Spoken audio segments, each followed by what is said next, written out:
Good morning, everybody. So, welcome to episode 1 of Downfall, or should we say Calamity 2. I'm so excited to have Brennan back at the table. On my bingo card from when we did Calamity and listening to everything in campaign 3 with Larry and everything, I think we're going to see the ascension of the Raven Queen. That's what's on my bingo card. I don't really have many guesses about what we're gonna get character-wise. I don't know who to expect from Taliesin. I do not know who to expect from Ashley because she likes to play new things. Laura, however, Laura has a really fun setup to potentially go for being the Raven Queen.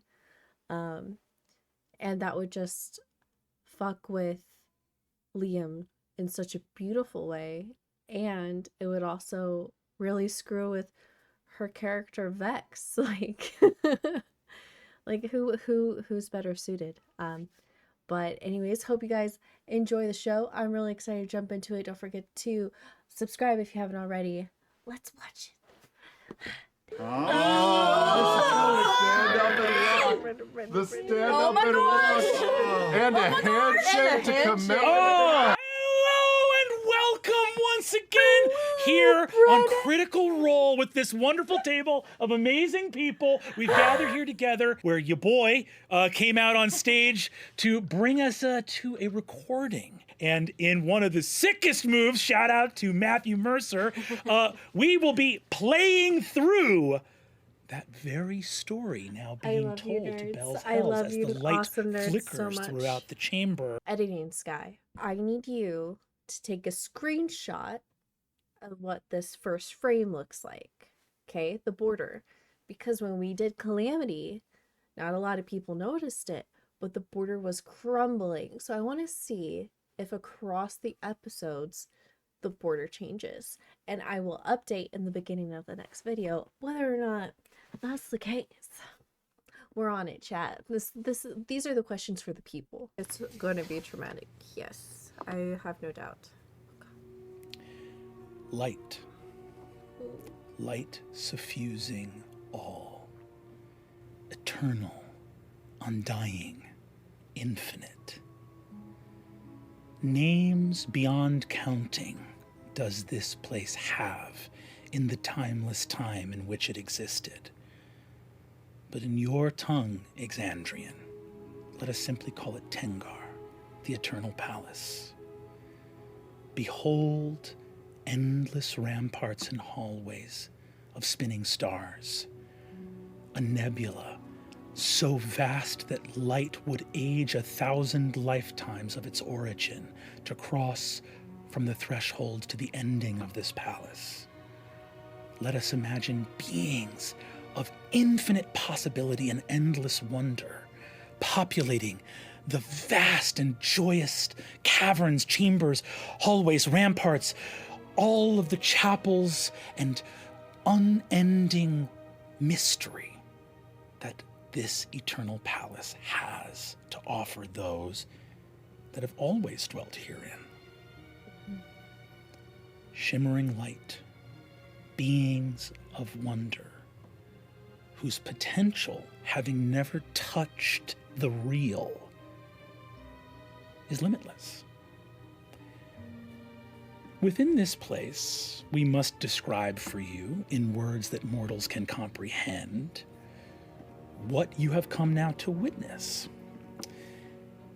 In Tengar, the Eternal Palace, past the hallway of the unbroken shard, where one can spy the quill of infinites, that which writes those worlds that have yet never been, we see a small parade of twinkling lights.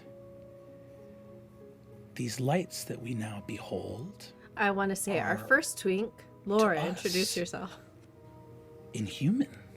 But of course, this realm has never known the touch of humans. So, let us instead give it a name that we might understand it. Sparkling light traveling down a hall, we see it, a kaleidoscoping ephemera of twinkling lights moving through the palace towards the Orchard of Possibility, as once it was called. It beholds a small, flickering shape. Though it would be impossible for a mortal to comprehend, is there some shape or form to your light in this endless palace? Roiling ball of light is roughly spherical, but never quite. Much larger than you are, rolls past.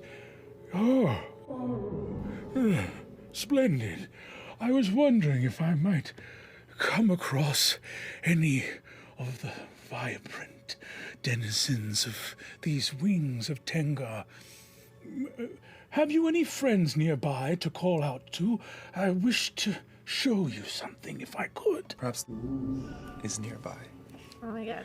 Okay, that's gonna drive you a little crazy. I'm gonna pause because sometimes you guys are like, Sky, can you pause? I get we're not supposed to hear their names. Stay with me here. Anyone ever seen a glass dome paperweight and you move it over like a paper with script on it or text and it makes it bigger? Every time I see that, I think of that or the Big Mouth can on Snapchat where it's like little face, big mouth. Anyone else? No? Or is it that now that I've said it, you can't unsee it? That's right. I live in here. Everything's fine. It's not just a form, but it's almost something that you feel. It's warmth, pale blue almost, but it is spherical in some ways. That's the way at least someone would try to describe it. Begins to descend the staircase, and you see an eternal sibling of yours. Are there any other spirits of Tengar within the orchard as our friends arrive? Laura. I would be there. Yeah. Purplish light. We all love purple. What you would describe as the reflection of water when it plays on a wall.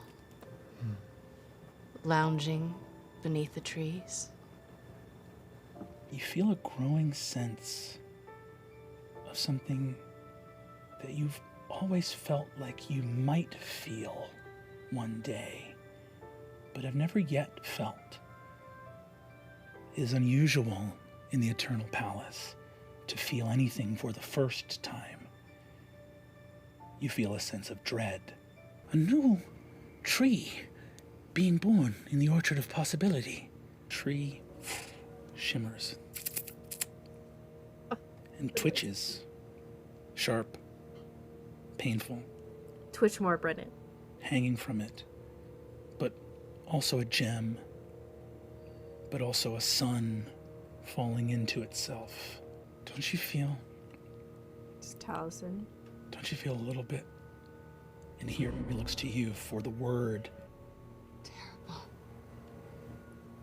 It reaches up, plucks the fruit.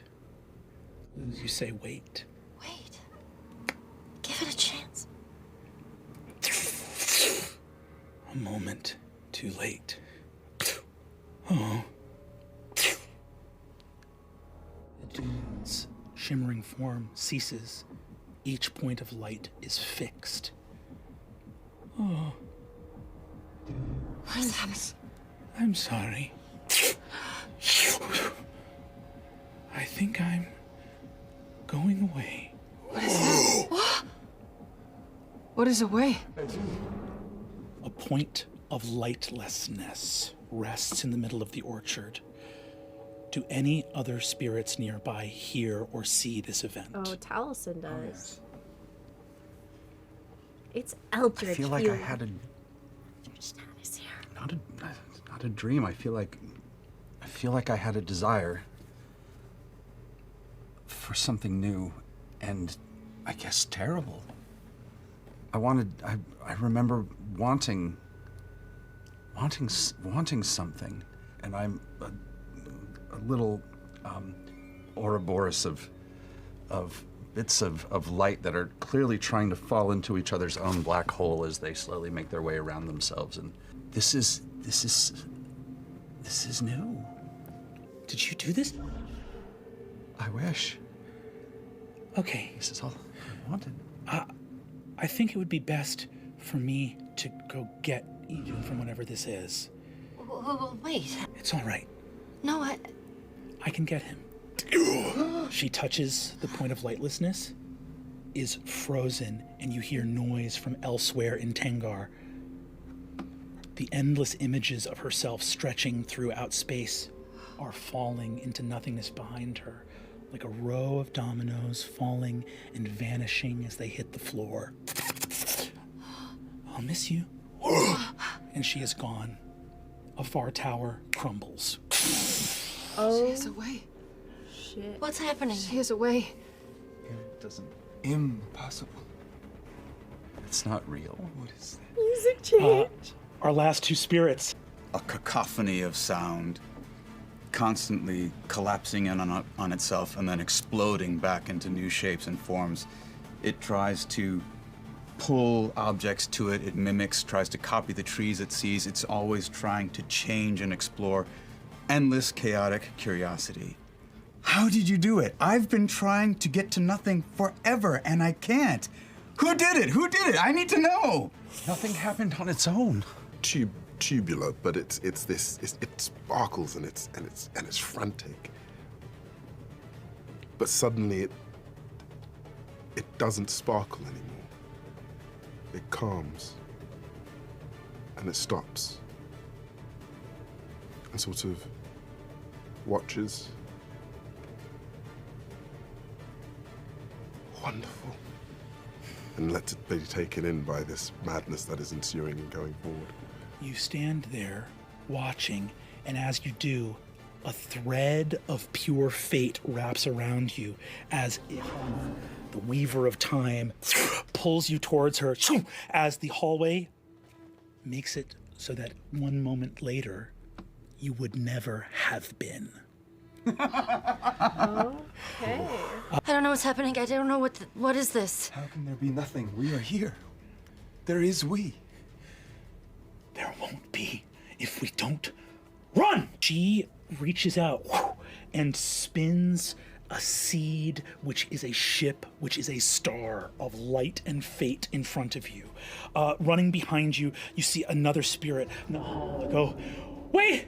Consumer is still in there! Turns to run, swallowed, gone, never existed. Her name vanished. I don't want this. I don't want this! And a wave of force ruptures out and takes this eternal palace you have lived in and shatters it to make something destroyed in front of you to protect you. This deck of this floating ship of light, and you begin to watch your eternal home fall. Perhaps other ships have left. Perhaps other spirits have made their way, but there are only a handful of you here. Is this because I wanted something? I cling to ours. I didn't want. I don't know what I wanted. Welcome to the real. I'm gonna need everyone here to make a dexterity saving throw. Oh, God. Oh no. Okay. Just a straight roll. 17. 17. 11. 14. 12. 11. 11. 24. Same. 24. Waves of permeating heat and light and color as you move from this place towards something that is going to destroy you. What should we do? I don't know. I don't know. Looking and seeing pure heat and force, and it looks into your eyes. I'm something. I'm not everything, but I'm something. I love you. I love you. He leaps to the deck of the ship, throws up a wall, and you see that suddenly there is a face and eyes and hair as it goes, let us through, let us through! Yeah! Heat pours over him and burns him terribly as he stands at the front of the ship. pushing forward with the will of this eternal place, making a way through the heat for your vessel. I gotta help. I sort of take my form, and the only thing I know how to do is just hold Emery in this moment in the warmth of what feels like a hug. You hug Emery, and that is the only thing that saves him from destruction. The heat touches you, and you burn brighter and brighter until you are pure light, and suddenly burst through, and you see the chaos finds you. You are in a space in between the eternal and wherever you are headed. And Chomsky looks and goes, "Oh no." Darkness begins to descend on you. It's here. We'll always have a home with each other. As you say this, you glow with unending light. You see that there are things trying to rend the ship apart, like pure chaos itself. I extend myself as far out as I can and see lines, geometry, structure, and collapse everything as tight into myself as I can, trying to keep the shape. Where Edom stands, a helm appears for the ship, and above Edom's head, a compass. Lines extending, colors parted, things that roiled into chaos, now made to stand where they ought. And even the concept of ought renders your ship safer and more real. It surges forward. Seeing this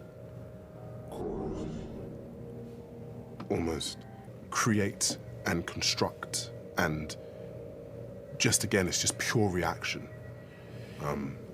As you begin to paint with color, the geometry that Edom has created, you can use to interpret, express, make meaning.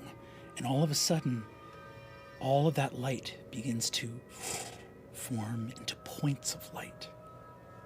And you paint the constellations, stars, guiding your path. You have your bearing, but you are burning. Your bodies are made real. And all of a sudden, you feel the weight and heft. You feel that you have lost something eternal. An infinite number of the yous that could have been vanish forever. Oh my God. We need something, and I'm going to find it. I'm going to find the something. Pure light. You feel it calling to you. And you are the one who finds home. I look at the changes. What is this? Maybe a way was better. Fatalistic. For even here you feel the presence of the day that is coming, where that thing back there comes for you, the day that you will never have existed.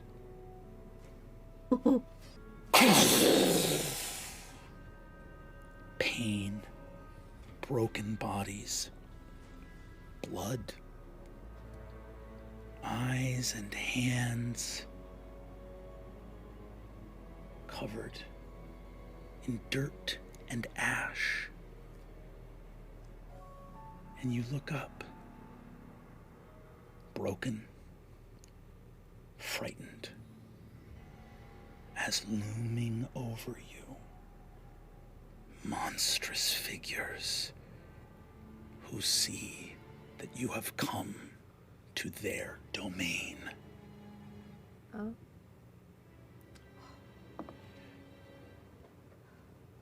A different time and a different place. Oh, yay.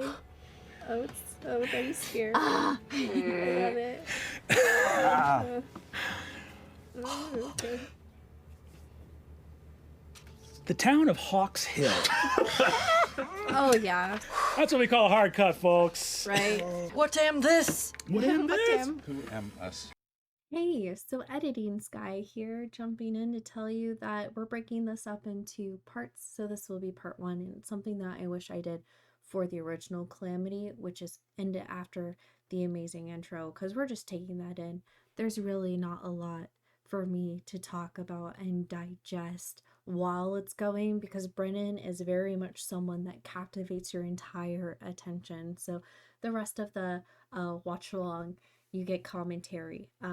But I think it'll just be a good time to end it now, and it'll also give me an opportunity to try to arrange a closing segment with someone else, a friend I have that's watching it as well, because I do want people to talk about this with, so that we can all collaborate and share ideas. But anyways, I love your guys' faces. I'll see you very, very soon. The rest of this watch along will be up in the morning.